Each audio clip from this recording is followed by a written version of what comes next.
चलिए good evening सभी को एक बार फिर से एक बार हैंड रेज कर दो अगर स्क्रीन विजिबल है, वॉइस आ रही है तो।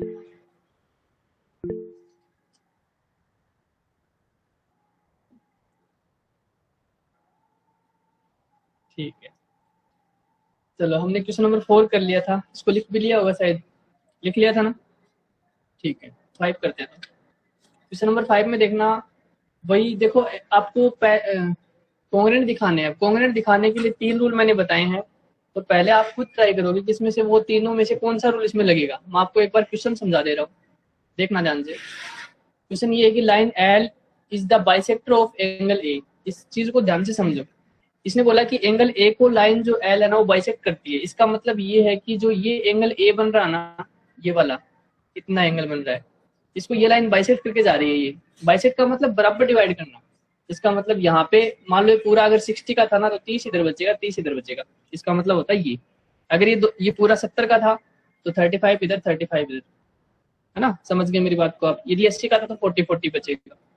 बराबर बाइसेक्ट का मतलब डिवाइड करना, इक्वल डिवाइड करना। तो इसके मतलब हमें ये पता चल गया है कि ये वाला जो एंगल है और ये वाला जो एंगल है वो दोनों बराबर एंगल है। मतलब ये अगर अक्स है तो ये अक्स ही रहेगा, इतना तो पता चला हमें इससे। उसके बाद में क्या लिखा, BP and BQ are perpendicular from B to the arms of A। इसने बोला है कि ये जो BP है, ये रहा BP, परपेंडिकुलर है आर्म्स A पे, मतलब इसके ऊपर ये परपेंडिकुलर डाल रहा है और इसके ऊपर ये परपेंडिकुलर डाल रहा है। ये भी हमें पता चल रहा है, मतलब दोनों एंगल 90 सो क्या करना है, सो करना है कि APB जो है ना, APB ट्राइंगल ढूंढते हैं कौन सा। इसने बोला कि APB जो ट्राइंगल, तो A और ये रहा P और ये रहा B, ये जो ट्राइंगल है ना, ये अपने को कॉन्ग्रुएंट दिखाना है किसके, AQB के। अब AQB कौन सा हो गया वो भी चेक करते हैं अपन। AQB के कॉन्ग्रुएंट दिखा देंगे, तो ये रहा A, ये रहा Q, ये रहा B, इसके कॉन्ग्रुएंट दिखाना है। तो एक ट्राइंगल ये हो गया, एक ट्राइंगल ये हो गया, दोनों ट्राइंगल कॉन्ग्रुएंट होने चाहिए आपस में। अब कौन से रूल से कॉन्ग्रुएंट होंगे, हमारे पास 3 रूल है, या तो ट्रिपल एस लगेगा, या ASA लगेगा, या SAS लगेगा। तो इन दोनों ट्राइंगल कंपेयर करो आप ध्यान से, और मेरे को बताओ कि इसमें से कौन सा रूल लग सकता है।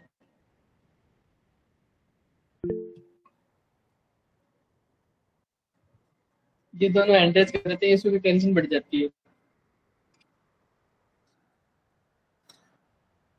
चलो कोई बात नहीं, इशू से स्टार्ट करते हैं। हैंडरेस तो कर ही दिया इसने जल्दबाजी में। बताओ इशू। सर वो ना गलती से वाली लग गई थी हाँ देखा ना। सर बताऊं क्या, ये सेकंड वाला एंगल साइड है। एंगल साइड एंगल, अच्छा मैं पहचान नहीं पाया, लेकिन कौन सी साइड बराबर है, कौन सी एंगल बराबर है, वो बताना पड़ेगा।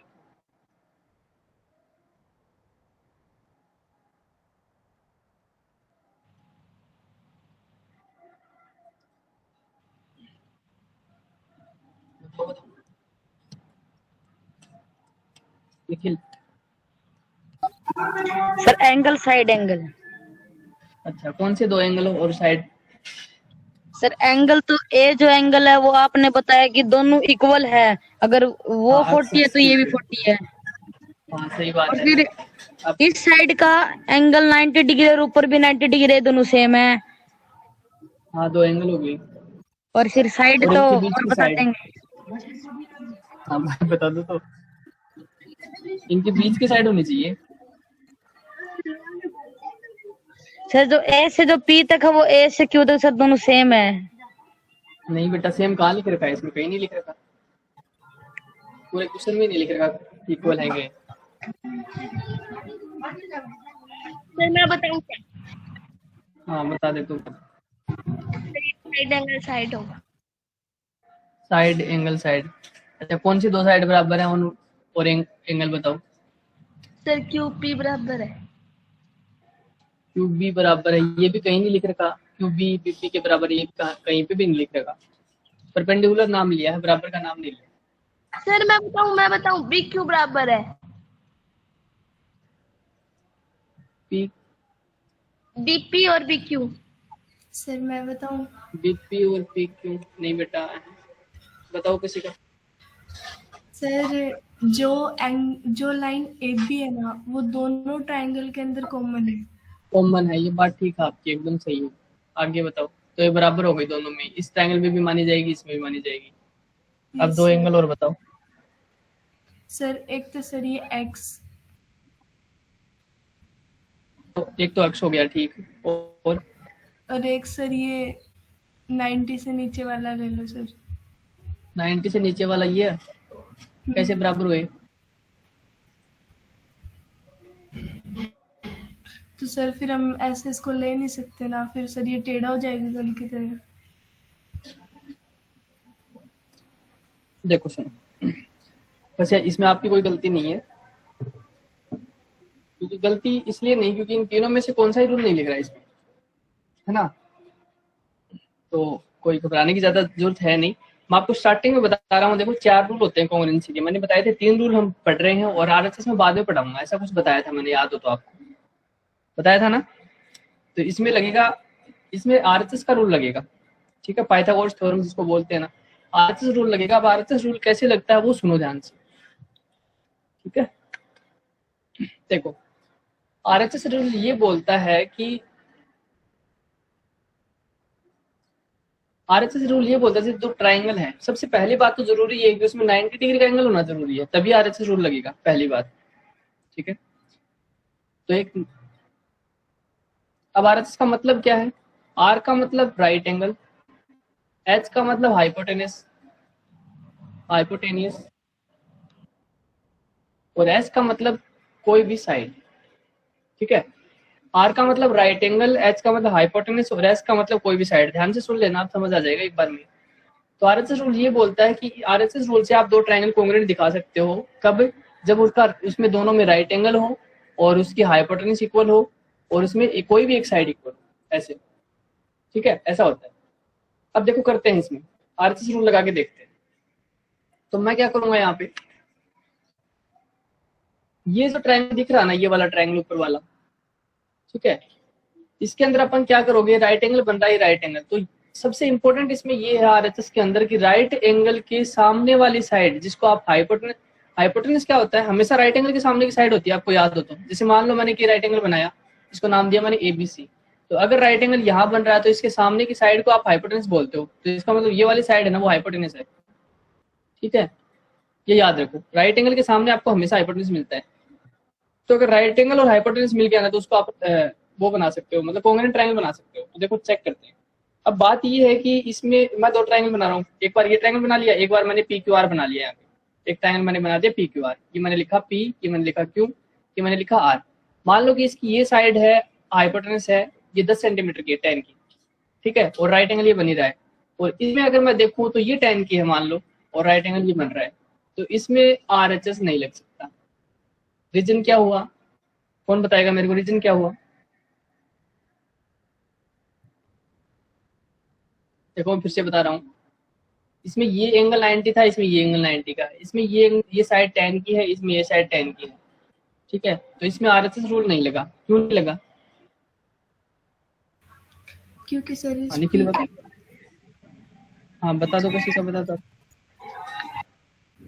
क्योंकि सर हमें ये रूल हाइपोटेनियस को फाइंड करने के लिए लगाया जाता है शायद। निखिल सर क्योंकि वो इसमें राइट एंगल के सामने नहीं है 10 और हाइपोटेनिस, और उसमें राइट एंगल के सामने था। अच्छा इशू क्या सर? शाबाश, सर पता है क्लैपिंग कर क्या? सकते हो आप इसके लिए, हैं? देखो मैं बता रहा हूँ, सुनो। इसमें आरएचएस इसलिए नहीं लगा क्योंकि राइट एंगल के सामने वाली हाइपोटेनस जो होती है ना, वो इक्वल होनी जरूरी थी।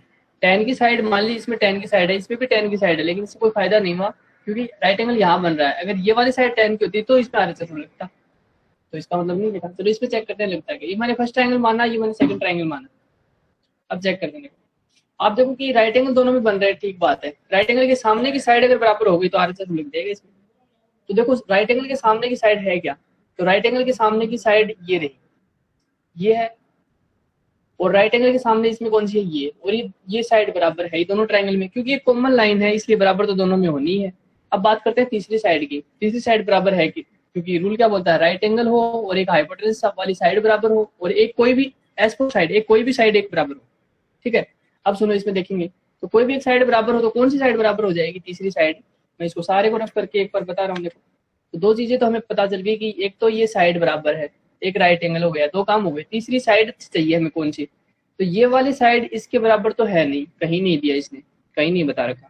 समझ आ गई मेरी बात? लेकिन ये वाली साइड है वो इसके बराबर हो जाएगी। इसका रीजन क्या है? आपने पढ़ा होगा कि अगर एक आइसोस्केलस ट्रायंगल आपने देखा होगा, आइसोस्केलस ट्रायंगल वो होता है जिसके दो एंगल बराबर होते हैं, ये वाले, ठीक है। और अगर मैं इसमें वो लाइन डाल दूं जिसको आप बोलते हो मीडियन, और ये एंगल मीडियन जाती है बीच से हमेशा, अगर ये एंगल बराबर बन रहे हैं तो उनकी सामने की साइड बराबर होती है। कहने का मतलब, मैं दोबारा एक बार समझा रहा हूँ दूसरे तरीके से। मान लो मैंने एक एंगल बना दिया ये, ठीक है, और ये एंगल बना दिया मैंने पूरा का पूरा 60 डिग्री बना दिया, ऐसे मानो आप, और एक लाइन यहाँ पे डाल दी मैंने, ये एंगल मैंने पूरा 60 डिग्री का डाल दिया।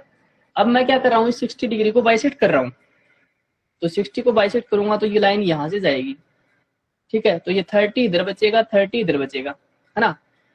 अगर दोनों साइड 30-30 बचेगा ना, तो इसका मतलब ये जितना खुला है ना एंगल, उतना ही एंगल नीचे वाला खुला है। तो सीधी सी बात है, इनके सामने जो साइड है ना वो भी बराबर ही मिलेंगी आपको। मतलब ये पूरी साइड अगर 10 की थी मान लो एक बार के लिए, तो अगर ये 30 डिग्री पे खुला है और 30 डिग्री पे नीचे वाला खुला है, तो सीधी सी बात है ये सामने जितनी साइड बचेगी ना उतनी इधर बचेगी, 5 की इधर बचेगी, 5 की इधर बचेगी। बात समझ में आई क्या? ये बताओ मेरे को एक बार, कोई दिक्कत तो नहीं है ना इसमें? हाँ, तो इसमें हमें ये पता चला कि अगर ये दोनों, इसने पहले ही बता दिया था ये एंगल बराबर है, ये और इसके बराबर है, इसने पहले ही बता दिया था। अगर ये एंगल बराबर है तो सीधी सी बात है इसके सामने जो साइड खुल रही है ना ये, और इसके सामने जो साइड खुल रही है ये दोनों साइड बराबर है, क्योंकि इनकी एंगल बराबर है, दोनों ही 30 डिग्री पे खुले हैं। इसका मतलब इनके सामने जो साइड बची है वो भी बराबर ही है, तो कोई दिक्कत नहीं है ना। अब RHS रूल कैसे लगा, मैं एक बार फिर से रिवाइज कर रहा हूँ। ये एंगल हो गया, इसके सामने हाइपोटेनस या हाइपोटेनस हो गई, और कोई भी एक साइड तीसरी, ये तीसरी साइड हो गई जो बराबर है। तो RHS रूल लग गया ना इसमें। आगे कभी भी RHS आए तो पहचानोगे, अब इसमें पहचान लोगे ना। सबसे पहला जरूरी तो उसमें राइट एंगल मिलेगा। अगर कोई ट्रायंगल में राइट एंगल मिलता है तो सबसे पहले तो आप ये ट्राई करो कि उसमें RHS रूल लग जाएगा। अगर RHS नहीं लगता है तो 3 और आपके पास, उनमें से कोई लगेगा। फिर समझ आई मेरी बात? किसी का कोई क्वेश्चन है तो मेरे से पुट कर सकते हो आप। ठीक है, मैं लिखता हूँ, देखो लिखेंगे अपन इसमें, लिखना और सीख लो फिर समझ आ जाएगा सारा। देखो, तो हम क्या करेंगे, दोनों ट्रायंगल कंपेयर। सबसे पहले तो पॉइंट क्या होता है, गिवन का, तो पहले लिखेंगे गिवन। गिवन में हमें क्या दे रखा है क्वेश्चन में, वो देखेंगे। क्वेश्चन में हमें दे रखा कि एंगल ए का बाइसेक्टर है, एंगल ए के बाइसेक्टर लाइन क्या है, एल है। तो यहाँ क्या लिखोगे, L line L is bisector of angle A. Line L है ना, वो एंगल ए की बाइसेक्टर है। तो इससे हमें ये पता चला कि ये एंगल और ये एंगल बराबर बचेगा अगर ये बाइसेक्टर है तो मैंने इसको भी एक बार के लिए एक्स माना, इसको भी एक बार के एक्स मान लिया।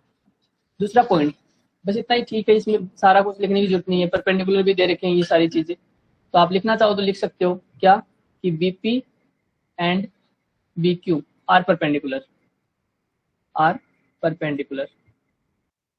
ये भी लिख देते हैं अपन। सेकंड पॉइंट में लिखना होता है टू प्रूफ। हमें प्रूफ क्या करना है वो लिखना पड़ेगा। तो हमें प्रूफ करना है ये वाला, दोनों ट्रायंगल कॉन्ग्रुएंट हो जाने चाहिए। तो ट्रायंगल ए पी बी वो कॉन्ग्रुएंट हो जाएगा ट्रायंगल ए क्यू बी के। ये चीज अपने को प्रूफ करनी। तीसरा पॉइंट देखते हैं। तीसरा पॉइंट अपना आता है प्रूफ का। प्रूफ करेंगे अपन, तो ध्यान देना प्रूफ करेंगे तो इसमें रूल कौन सा लगेगा, RHS का। तो RHS का रूल लगाने के लिए दोनों ट्रायंगल कंपेयर करते हैं सबसे पहले। तो लिखेंगे triangle A B Q and triangle A B P, इन दोनों की कंपेयर कर रहे हैं अपन। कंपेयर करेंगे तो स्टार्ट कहाँ से करता हूँ मैं, राइट एंगल से। मेरे को पता है कि angle Q equal to angle P, दोनों के एंगल की वैल्यू कितनी है, 90 डिग्री। यहाँ पे लिख सकते हो आप राइट एंगल। और ये कहाँ पे था, ये आपको क्वेश्चन में गिवन में था, राइट एंगल इसने दे रखा है। देखो परपेंडिकुलर का मतलब ही 90 डिग्री होता है, मैंने पहले भी बताया था एक बार, आगे भी याद रखना है। तो यहाँ पे क्या लिखोगे, गिवन, ठीक है। दूसरा आप देखते हैं कि हमें ये पता है कि इसकी जो साइड है ना AP, तो मैं लिख रहा हूँ साइड जो AP है ना वो AB है ना, वो AB की ही बराबर हो जाएगी। रीजन क्या, क्योंकि कॉमन लाइन तो बराबर होती है हमेशा। तो यहाँ पे लिख देंगे कॉमन लाइन, तीसरा पॉइंट और बच गया। तीसरा पॉइंट हम दिखाएंगे क्या कि क्यूब बी जो है ना वो बीपी के बराबर है, इसका रीजन भी देना पड़ेगा। तो यहाँ पे क्या लिखेंगे, क्यूब बी, यहाँ पे लिखेंगे क्यूब बी जो है ना वो बराबर है, ध्यान देना, क्यूब बी जो है ना वो बराबर है पी बी के। इसका रीजन क्या है, इसका रीजन ये है क्योंकि इसका एंगल जो है ना वो बाइसेक्ट होके गया था, इसलिए ये बराबर है। तो आप क्या लिखोगे, ये वाली लाइन लिखोगे, because line L is bisector of angle A, line L is bisector of angle A. इसका रीजन ये है कि तब जाके ये दोनों बराबर हुई साइड की, ठीक है। तो आरएचएस रूल लग गया, क्यों, क्योंकि राइट एंगल और ये हाइपोटेनस और ये तीसरी कोई भी साइड, तो आरएचएस रूल लग गया यहाँ पे। तो क्या लिखोगे यहाँ पे, by RHS rule, RHS rule. RHS rule से दोनों ट्रायंगल कॉन्ग्रुएंट हो गए। अब जो दे रखा, जो पूछा गया ना वो सेम का सेम लिख दो, चाहे triangle A P B congruent हो जाएगा ट्रायंगल ए क्यू बी के। अब एक बार बताओ कि समझ आ गया कि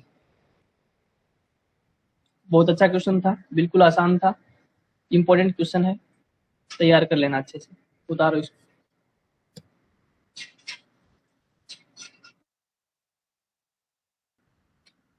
अगले क्वेश्चन में तो बोला क्या है कि BP equal to BQ proof करो। बीपी कहाँ पे, ये रहा, और बीक्यू ये रहा, ये दोनों अपने को इक्वल दिखाने हैं। तो आप खुद सोचो कि दोनों ट्रायंगल अगर कॉन्ग्रुएंट हो गए तो इसकी सारी साइड आपस में इक्वल नहीं हो जाएंगी क्या?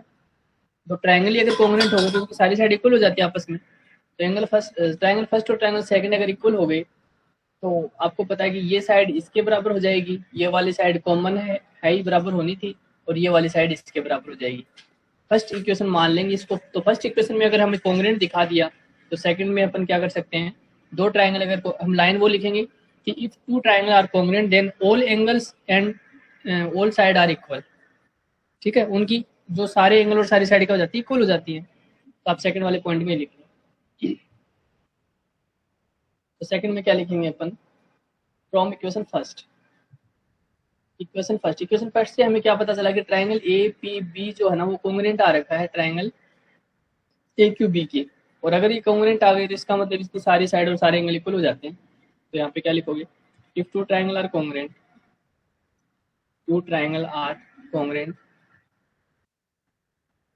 Then it's all angle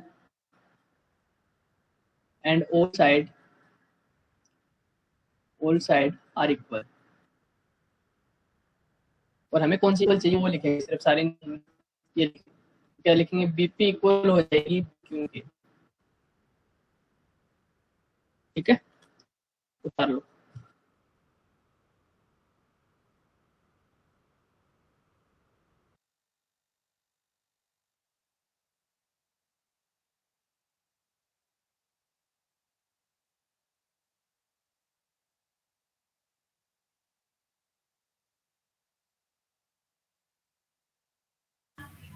sir ये चैप्टर तो बहुत बड़ा है।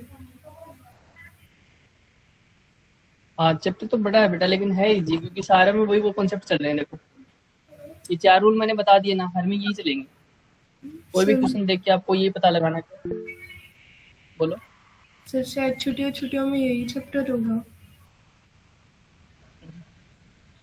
क्या कर सकते हैं? सर आधे घंटा वो हो गया, टाइम हो गया छुट्टी का। ये सर 8 बजे। आज इतने ही पढ़ेंगे, मतलब मेरे को पता तुम्हें जल्दी है, क्योंकि आज क्लास लेट इसलिए हो गई क्योंकि मेरे को अचानक से कोई काम आ गया था, इसलिए मेरे को थोड़ा 15-20 मिनट लेट। कोई बात नहीं, अपन यहीं तक करेंगे क्लास, है ना, आगे नहीं पढ़ेंगे। पहले से टेंशन में आ गए कहीं अगला क्वेश्चन ना खोल ले टीचर। सर कल जल्दी टाइम कर दो। इससे जल्दी नहीं होगा बेटा। सर 5 बजे उठते हैं। बता 9 वाली बस आती है, बैठ जाएगा।